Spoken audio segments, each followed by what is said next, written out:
How's it going, you guys? Welcome back to the channel. Now,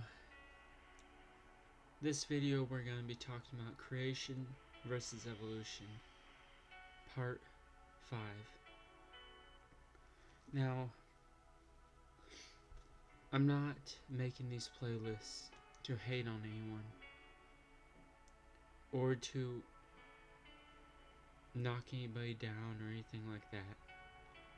But I'm making this playlist to warn people and to show people that there is a God and He is out there and He cares about everyone. Why do you think He sent Jesus to die on the cross? He sent Him to die on the cross because He loves us. This video may be the last video that I make on creation versus evolution, because I don't see anything else that I could say about it. Let's get into the video. We're going to look at the food chain here. Now, the food chain, what we're going to be talking about in this video, is how everything is placed in order. Everything has an order to it, from your body to the food chain, to time, to space, to how the earth revolves around the sun, in order along with all the other planets, and how the sun burns hot enough to warm up the earth. The earth is not too far or too close, and how the earth spins in the perfect direction at the perfect speed to create a gravitational pull on the earth. The food chain. It is put in an order where the decomposer provides nutrients for the plants and gets rid of all the dead plants and the dead animals and all the waste of all the animals. And the herbivores eat the plants, and the carnivores eat the herbivores, and it goes on and on. Now, the nutrients that the plants get, a lot of the nutrients that comes from and a lot of the poop, a lot of the pee, and all the waste that animals produces the nutrients for the plants, and then the plants take that nutrients and then grow, and then the cycle goes on and on again. The herbivores eat the plants, the decomposer decomposes the waste, the dead animals, and everything, and all the dead plants, then produces nutrients for the plants. And then the plants produce food for the herbivores, and the herbivores are the food for the carnivores. And did you know, way back then, before all the sin came onto the earth, God made this earth perfect. Animals did not eat each other. People did not eat animals. And it says that animals, the earth, cries out, hoping for God's command, hoping for God to come back, so that the earth could be made perfect again, so all this suffering can go away. Sorry guys, my phone went off.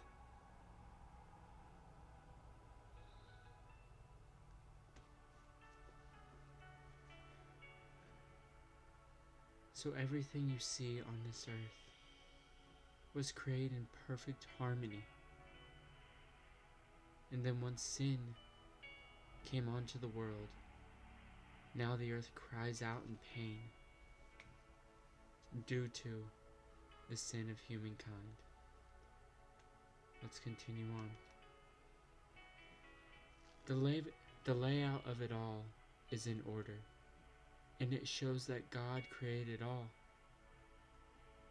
It did not come from nowhere or from chaos in the universe.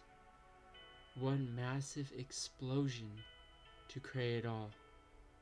How are we all so different if we came from one source? But if we all came from God, who is everlasting and all-powerful, who can do all things, we can see how all things came to exist. In the beginning, all things were perfect, till sin came. Corruption is spreading in the world, with groanings like earthquakes and tornadoes, and all disasters.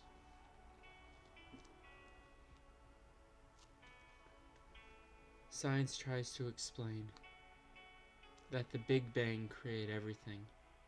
One massive explosion of chaos created order.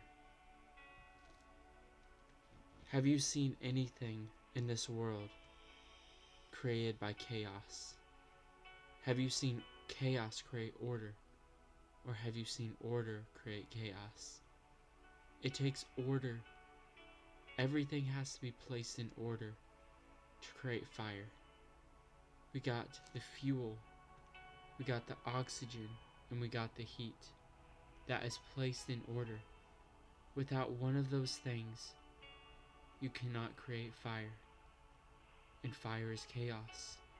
The nuclear bomb, all that technology and everything that goes into that nuclear bomb all has to be placed in order, and everything has to be put perfectly into position, or else that nuclear bomb would explode before they get it to where it needs to be.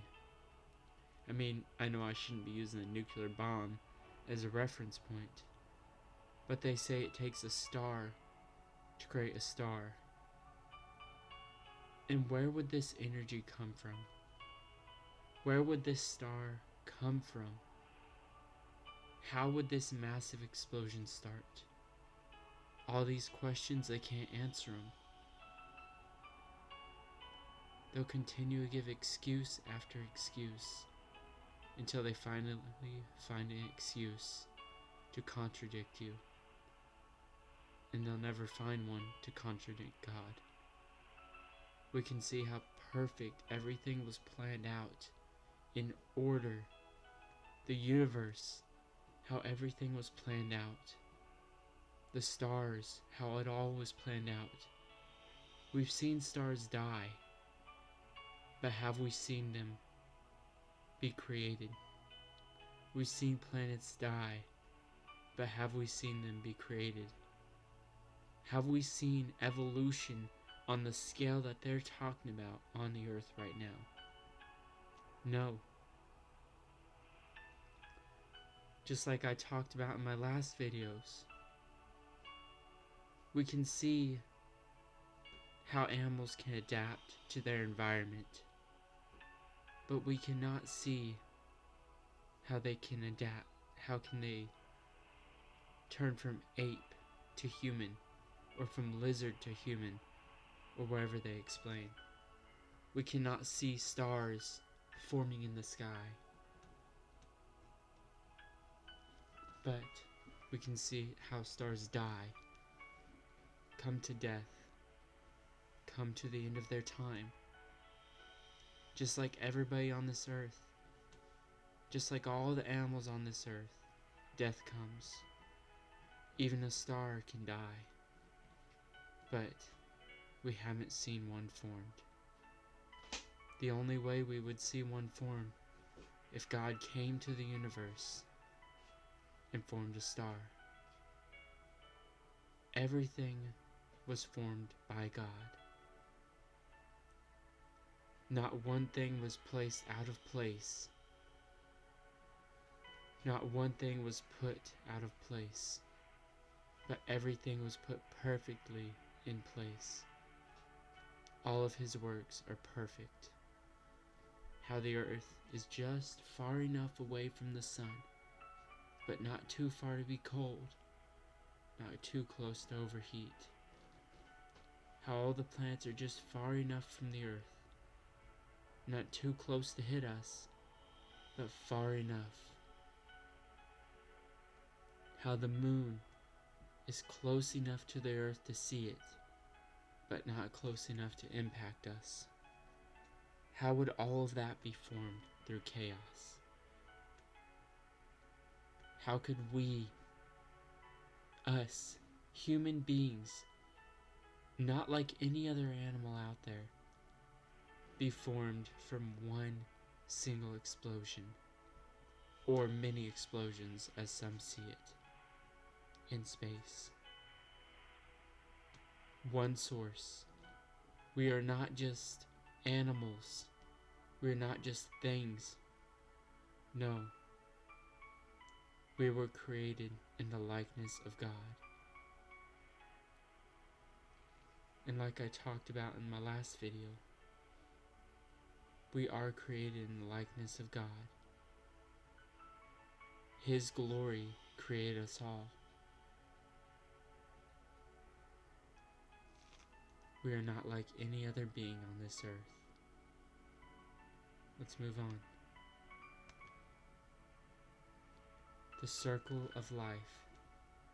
Before I get into this, did you know in the beginning, when Adam and Eve were in the Garden of Eden, death was not supposed to come.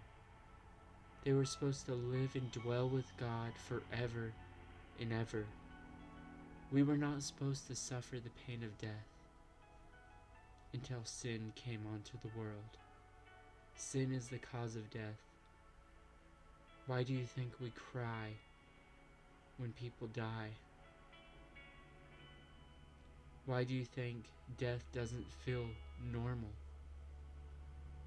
It's not normal. We were created to be immortal. We were not created to die.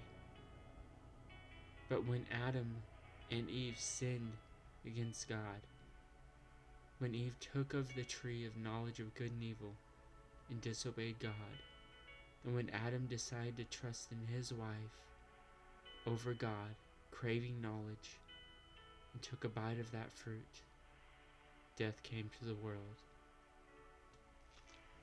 All things have order, whether it is life or time or the food chain. It is all put in order.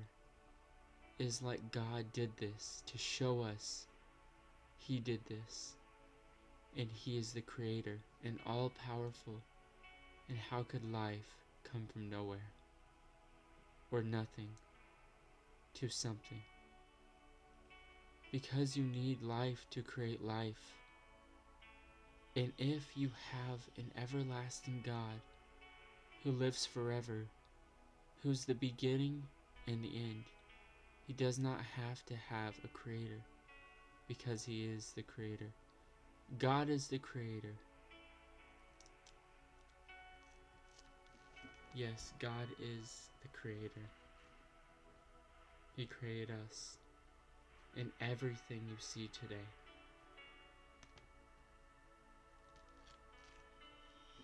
Before I read Psalm 104,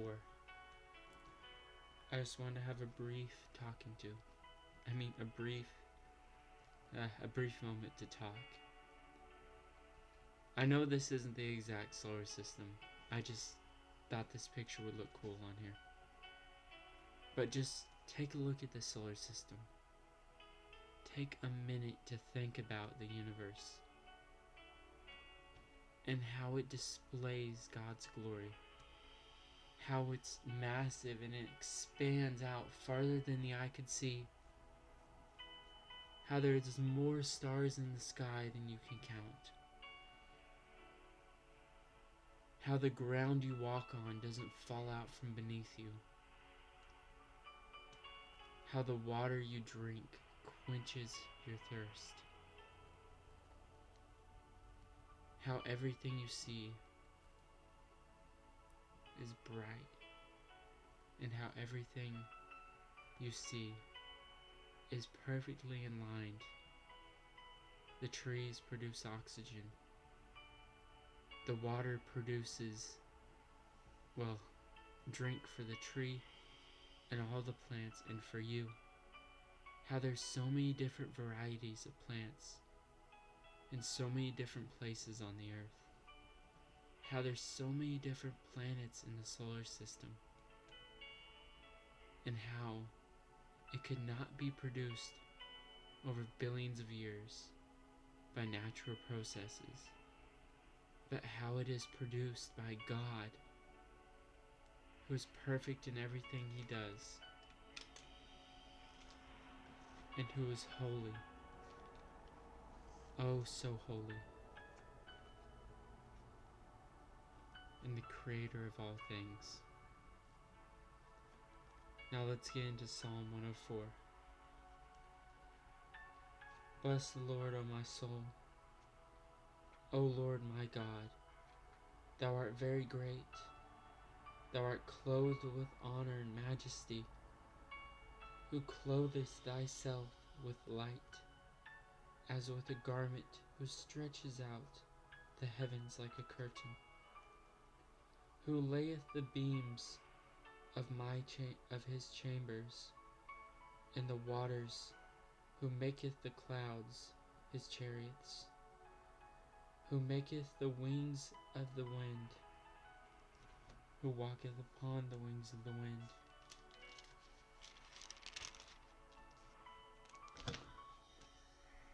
who maketh life, who maketh his angels spirits, his ministers a flaming fire, who laid the foundations of the earth, that it should not be removed forever. Thou coveredest it with the deep, as with a garment, the waters above the mountains. At thy rebuke they fled, at the voice of thy thunder they haste away. They go up by the mountains, they go up by the valleys, they go down by the valleys, unto the place which thou hast founded for them. Thou hast set a bound, that they may not pass over, that they turn not again to cover the earth. He sendeth the springs into the valleys, which run among the hills. They give drink to every beast of the field. The wild asses quench their thirst. By them shall the fowls of heaven have their habitation, which sing among the branches.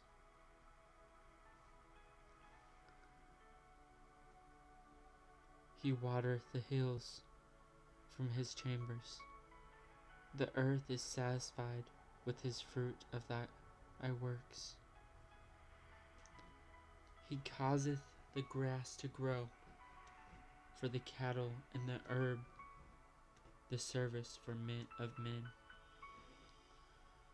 that he may bring forth food out of the earth, and wine maketh glad his heart, the heart of men, and oil maketh his face to shine, and bread which strengtheneth man's heart.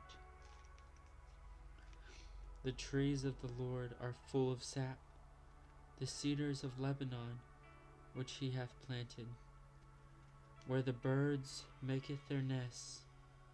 As for the stork, the fir trees, and her house, the high hills a refuge for the wild goats, and the rocks for the conies. He appointed the moon for seasons, the sun knoweth his going down. Thou makest darkness, and it is night, wherein all the beasts of the forest do creep forth.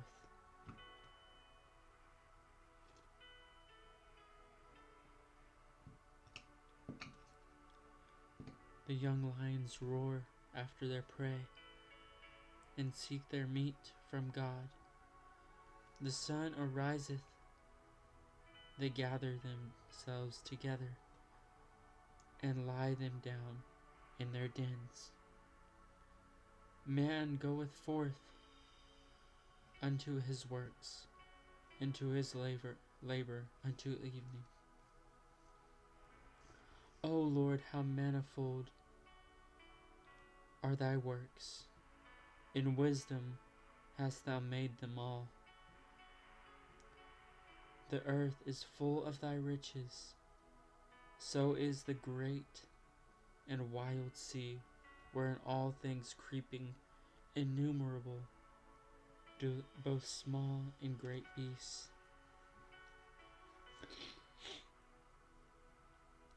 Where go the ships, there is that leaveneth, whom thou hast made to play therein. Leviathan, whom thou hast made to play therein.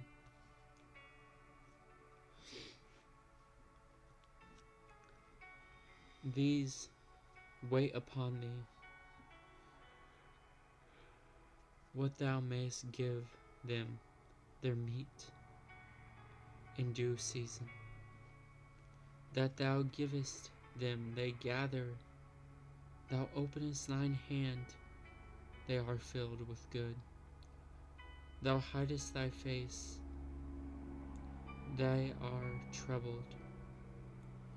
Thou takest away their breath, they die, and return to their dust. Thou sendest forth thy spirit, they are created, and thou renewest the face of the earth. The glory of the Lord shall endure forever. The Lord shall rejoice in his works. He looketh on the earth, and it trembleth. He toucheth the hills, and they smoke. I will sing unto the Lord as long as I live. I will sing praise to the Lord, to my God, while I have my being. My meditation for him shall be sweet. I will be glad in the Lord. Let the sinners be consumed out of the earth, and let the wicked be no more. Bless thou the Lord, O my soul. Praise ye the Lord. The psalmist is talking about how the Lord created all things and how his works are so great. Nobody can understand the works of the Lord. Nobody can.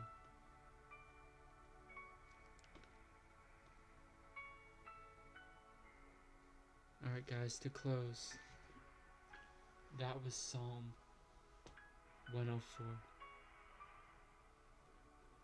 I love you guys, and I hope the Lord touched your hearts through this video and bring understanding to your eyes and your spirit. I love you guys, and God loves you too. God bless.